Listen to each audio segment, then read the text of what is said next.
Hey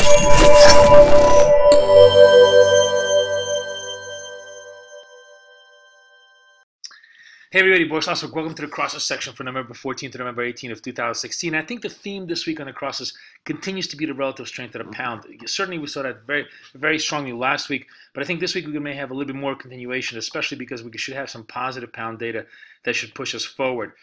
And on the other hand, I have one interesting counter trend idea that I think is very much coming into very serious support.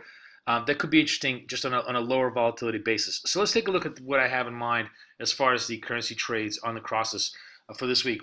Euro pound still looks to be very much sell the rally kind of mode. And in fact, we've come to this very interesting 86 support, but now support really moves down to 84. So the resistance support box moves 88 to 84 with any kind of a rally, excuse me, with any kind of a rally in the pair, a very good opportunity to sell the trade, because I still think the cable looks to be very strong on a relative basis. And the same story in the pound yen. The pound yen should get a little bit of a wind behind its back from the yen side, and not really much of a declination on the pound side. So we have a potential here to make 137 to the upside with support coming in at 133.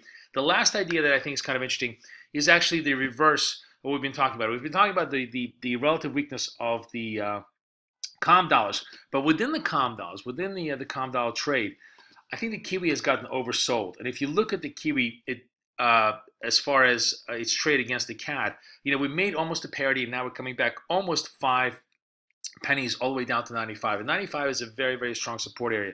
Let me just sort of show you on the charts exactly everything that I mean. So let's even start actually with the Kiwi CAD, because this trade looks very negative, of course, technically, because you have 3 straight days of selling. We have a flame out of 99.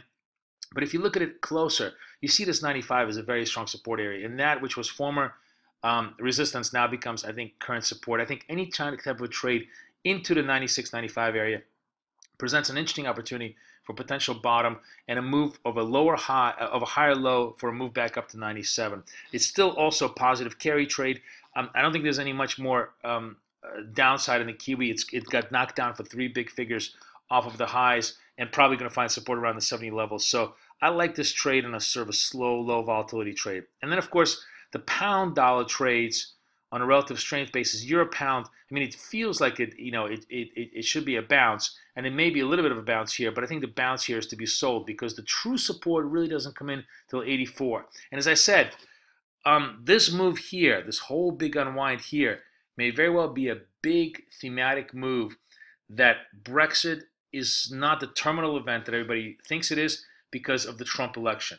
The Trump election, I think, has markedly changed the whole idea of how Brexit could be viewed in the world, at least for now. And I think there's just certainly enough momentum here for an 84 move in the euro pound as we go forward. And similarly, the same idea, the pound relative strength on pound yen here. Very strong move on the yen crosses. Move up to the 135. 135, pretty decent resistance here, but a break above the 135 really opens up the run towards the 137, 38 level, and it's quite possible we can bust out through those levels as we go forward. So overall, still like the pound on a relative strength basis, and I think the Kiwi CAD could be potentially an interesting scoop here into a very strong support zone. Wish you guys the best of luck, the best of trading. Boris Schlossberg, over and out.